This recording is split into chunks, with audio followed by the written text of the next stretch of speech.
آپ دیکھ رہے ہیں ABS نیوز، آواز بلند سچ کی۔ ناظرین، کیا ہم غزہ کے حالات کو بھول گئے؟ کیا غزہ میں ہلاک ہونے والے، شہید ہونے والے ہزاروں معصوم بچوں کو بھول گئے؟ کیا ان ماؤں کی چیخوں کو پکار کو بھول گئے؟ کیا ہم بہنے والی خون کی ندیوں کو بھول گئے؟ یا پھر ظالم اسرائیل کے بموں میں جو آسمان کی طرف گوشت کے لوٹھڑے، یعنی جو معصوم بچوں کے سر کٹ رہے ہیں، جسم کے ایک ایک اعضاء کٹ رہے ہیں، کیا ان تمام حالات کو ہی بھول گئے؟ اگر نہیں بھولے ہیں تو پھر کیا ہم اسرائیل کے آج بھی پروجیکٹ، ان کے دو تمام اشیاء ہیں، وہ کیوں خرید رہے ہیں؟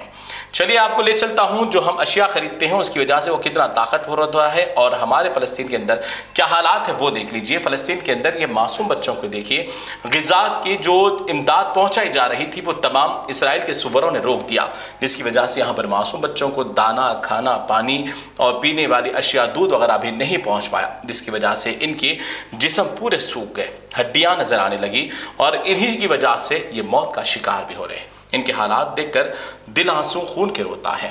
چلیے بات دوسرے کہتے ہیں تو نوجوانوں کی، تو نوجوان جس عمر میں پڑھ لکھ کر اپنے آپ کی ترقی چاہتے تھے، آج اس عمر میں یہ خون کے آنسو رو رہے ہیں۔ دل ان کا سمندر کی طرح بھر چکا ہے، اور یہ لوگ اللہ سے گریزاری کر رہے ہیں کہ ایک دن جب ہم یہاں سے چلے جائیں گے تو اسلامی بادشاہوں کا گریباں ضرور قیامت کے دن پکڑیں گے۔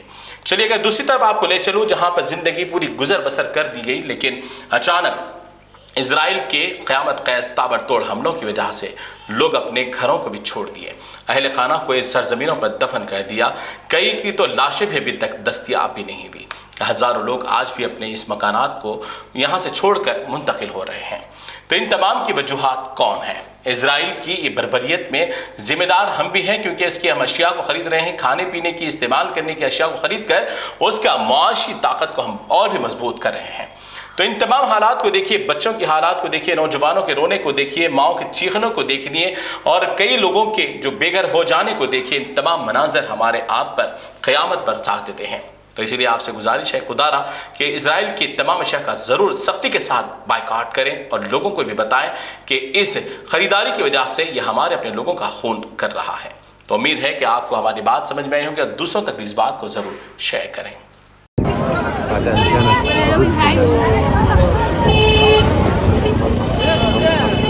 السلطان اليوم بعد مسافة بدأت بحرق الخيام، نزح العديد من العائلات إلى وسط غزة وإلى مواطن ثانية.